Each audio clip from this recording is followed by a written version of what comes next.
Starting tomorrow, all SEPTA bus, trolley, and train routes that were shortened or eliminated will be fully restored. Also happening tomorrow, a fare increase takes effect. Ross DiMattei joins us now with a breakdown of how much more riders will be paying. Ross, good morning. Good morning, Jan. We've been preparing for these doomsday cuts for weeks. So here's why service is being restored. It's because Pennsylvania Governor Josh Shapiro directed PennDOT to approve SEPTA's request to use $394 million in capital funds to cover the cost of daily operations. However, riders will not be able to avoid a significant rate hike starting tomorrow. Take a look at this graphic showing you how much more you're going to have to pay to ride SEPTA. It's a 21 New York City jumped from 250 to 275, and we stayed at 275 for a while.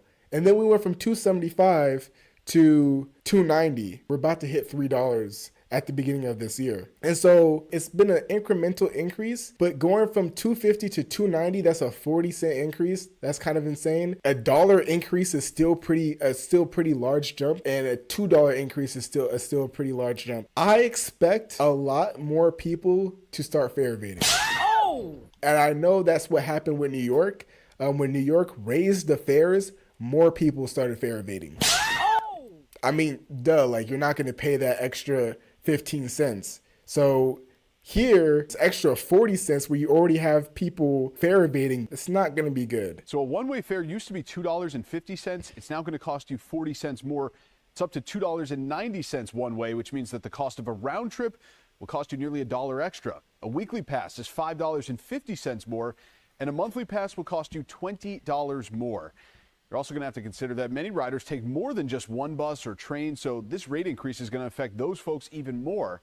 And with the minimum wage here in Pennsylvania still at $7.25 per hour. Yeah, that's $7. That's not a joke. That's $7.25. That's a real minimum wage, okay? Minimum wage in New York is like $15, right? I make $15 an hour. I pay $2.90 both ways. That first 20 minutes of my shift, I'm working for free. In this case, yeah, good luck. Your first hour of your shift, you're going to be working for free. Congrats. This price hike is enough to break some people's bank. However, they tell us they really have no choice but to pay it. How much more is it going to cost you? A lot, like $90 more. You have to do it because I got to work. Bills have to pay, right? Do you have to cut back anything else? Yeah, groceries, I guess. Yeah, some folks now forced to make some sacrifices. So starting tomorrow. So to get to work, she's forced to cut back on groceries. You know, like if she has a family or whatever, now they're eating less. Oh! They're gonna eat less because of these fare hikes, and the minimum wage is already extremely low, like extremely low. Work 3 hours out of your 8 hours to pay for a regional. Yeah, exactly, Jojo. That is insane. That needs something. Something needs to be tweaked here, obviously. About half of SEPTA's bus, trolley, and train routes that were cut down or eliminated are set to be fully restored, and then the rest of those routes will be restored on Monday. SEPTA tells us they've been preparing for this switch by changing employee schedules and printing out new timetables for passengers, but they are warning folks to be patient. Could be a confusing couple of days while they restore all of these routes. Jan, back to you. All right, Ross, thanks so much for that continuing. Yeah, that's extremely unfortunate. All right, let's look at Pittsburgh, because Pittsburgh is in the same situation. All the transit agencies in Pennsylvania are in the same situation. Crisis averted for Pittsburgh Regional Transit. PennDOT just approved its request to use state capital funds to cover operating expenses, closing up a big budget deficit.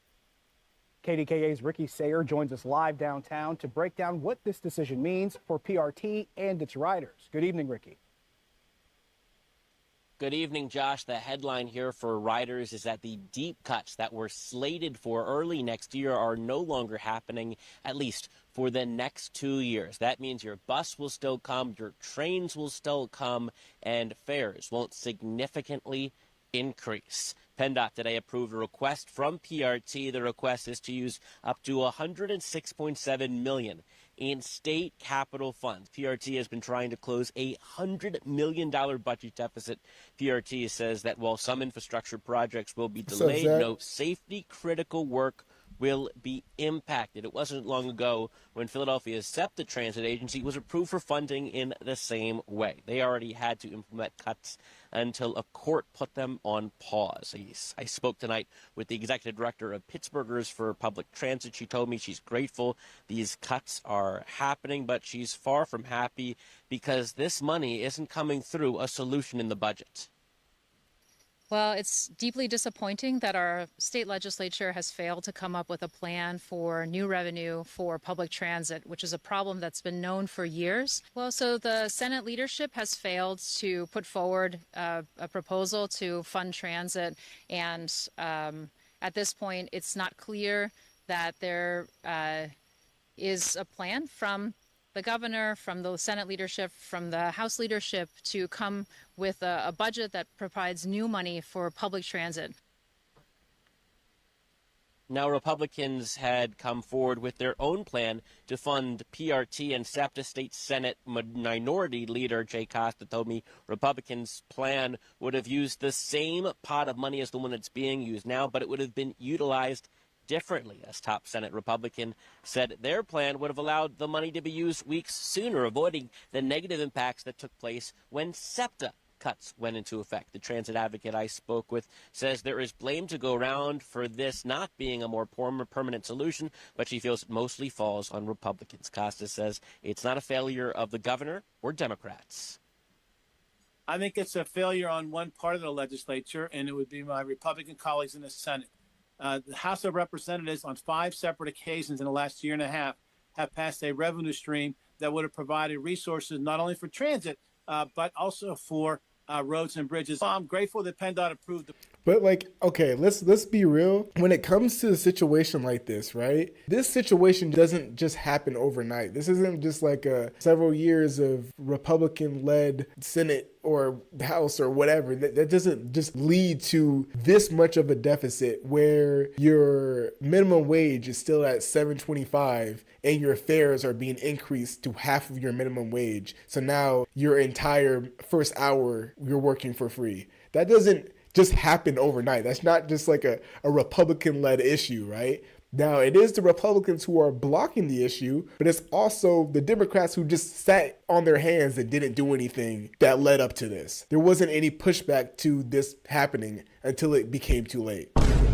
That's exactly what this is. And so now we have this extremely temporary fix. These 2 years are going to fly by, and then we're going to end up in a really, really unfortunate situation. What was requested, but that's not the solution. This is just a short-term solution to avert the route reductions as well as averting the fare increases that both were to take place in February.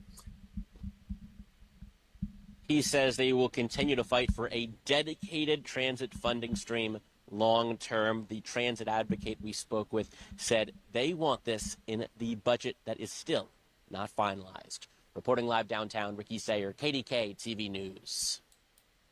Pennsylvania Governor Josh Shapiro's we're done with SEPTA. SEPTA's frustrating.